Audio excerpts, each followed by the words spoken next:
এক বৃদ্ধা মারা গেলেন। তাকে নিতে এলেন যমরাজ। বৃদ্ধা যমরাজকে জিজ্ঞাসা করলেন, আপনি কি আমাকে স্বর্গে নিয়ে যাবেন নাকি নরকে? যমরাজ হেসে বললেন, না স্বর্গে না নরকে। তুমি এই জন্মে এত ভালো কর্ম করেছ যে আমি তোমাকে সোজা ঈশ্বরের ধামে নিয়ে যাচ্ছি। বৃদ্ধা খুব খুশি হলেন, বললেন, ধন্যবাদ, তবে আপনার কাছে একটা অনুরোধ আছে। আমি যখন পৃথিবীতে ছিলাম অনেকবার স্বর্গ আর নরকের কথা শুনেছি। এবার সুযোগ এসেছে, তাই চাই একবার এই দুই জায়গা নিজের চোখে দেখে নিতে। যমরাজ বললেন, তুমি যেহেতু সদ্গুণে পূর্ণ, তাই তোমার এই ইচ্ছাটাও পূর্ণ করব। চলো, আমরা স্বর্গ আর নরকের পথ দিয়ে হেঁটে ঈশ্বরের ধামে যাব। দুজনেই যাত্রা শুরু করলেন।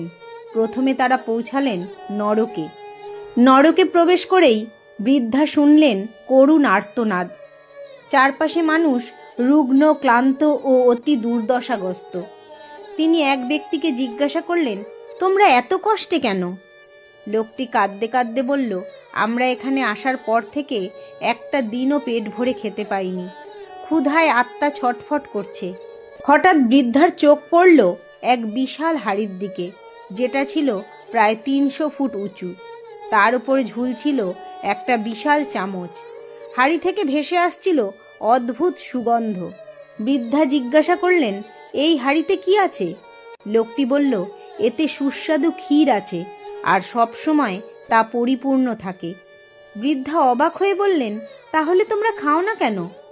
পেট তো ভরে যেতে পারত। লোকটি কেঁদে ফেলল, বলল, এই হাড়ি এত উঁচু, আমরা কেউ এর নাগাল পাই না।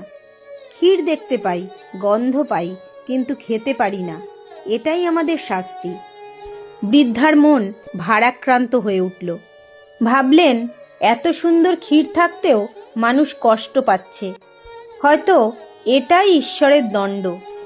তখন যমরাজ বললেন, চলো, এবার আমাদের সামনে এগোতে হবে। তারপর তারা পৌঁছালেন স্বর্গে। স্বর্গে পৌঁছে বৃদ্ধা দেখলেন চারপাশে হাসি, আনন্দ, মানুষ সুখে আছে, সবার মুখে প্রশান্তির ছাপ। কিন্তু কিছু দূরে চোখ পড়তেই তিনি দেখলেন এখানেও ঠিক একই রকম 300 ফুট উঁচু হাড়ি ঝুলছে, বিশাল এক চামচ। বৃদ্ধা অবাক হয়ে স্বর্গের এক বাসিন্দাকে জিজ্ঞাসা করলেন, এই হাড়িতে কি আছে? লোকটি হাসতে হাসতে বলল, এটাও সুস্বাদু ক্ষীরেই পরিপূর্ণ। বৃদ্ধা হতবাক, বললেন, এত উঁচু হাড়ি, তাহলে তোমাদের তো ওটা খেতে পারার কথা নয়, তাহলে এত খুশি কেন? স্বর্গবাসী হেসে বলল, হাড়ি